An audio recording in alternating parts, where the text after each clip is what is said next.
দাবি জানাতে এসে শিক্ষামন্ত্রীর প্রশ্নের মুখে পড়লেন বিএনপিপন্থী শিক্ষক নেতারা।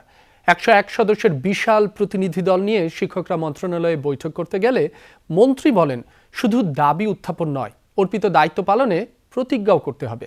এ সময় তিনি বলেন, মন্ত্রী প্রতিমন্ত্রী দুর্নীতি করবে না, কাউকে করতেও দেবে না। শিক্ষকদের শতভাগ ঈদ বোনাস, চাকরি জাতীয়করণ সহ 13 দফার যৌক্তিক দাবি পর্যায়ক্রমে বাস্তবায়নের আশ্বাসও দিয়েছেন শিক্ষামন্ত্রী ও প্রতিমন্ত্রী। পাপরিকা আর মেক্সিকান মশলার মাইন্ড ব্লাস্টিং ফ্লেভারের ডিটোস পার্টি হবে জোস যদি থাকে ডিটোস।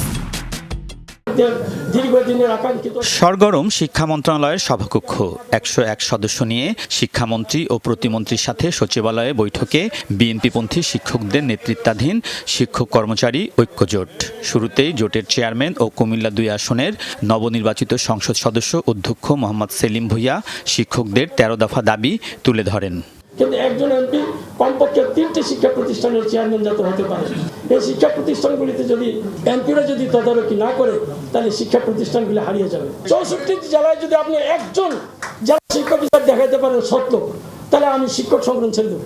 বোর্ডগুলিতে যে চেয়ারম্যান আছে, আপনি ঢাকা বোর্ডে যান জামাত, আপনি কুমিল্লা বোর্ডে যান জামাত, এবং তারা মিটিং করে জামাতের জন্য ভোট চাইছে। তারা সব দাবি নখদর্পণে কাজও শুরু করেছেন জানিয়ে শিক্ষামন্ত্রী এ সময় প্রশ্ন রাখেন শিক্ষক নেতাদের প্রতি। বলেন, নিজেদের দায়িত্ব শিক্ষকরা কতটুকু পালন করবেন।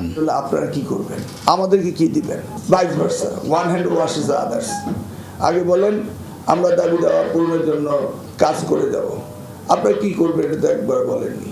শিক্ষামন্ত্রী বলেন, 100 ভাগ ঈদ বোনাস, আলাদা বেতন স্কেল, চাকরি জাতীয়করণ সহ 13 দফা দাবি নিয়ে প্রধানমন্ত্রীর সাথে আলোচনা করবেন। নির্দেশনা অনুযায়ী নেওয়া হবে ব্যবস্থা।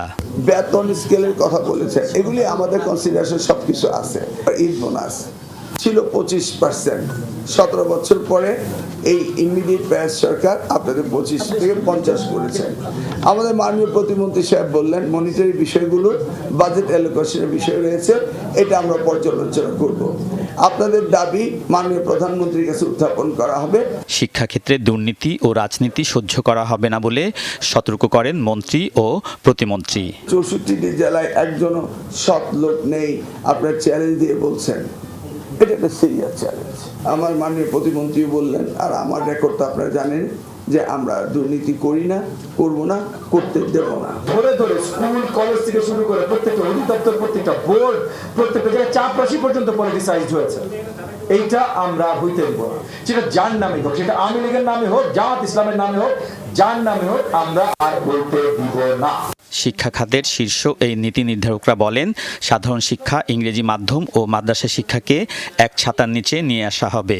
সার্বিক বিষয়েই নেওয়া হচ্ছে দীর্ঘমেয়াদী পরিকল্পনা।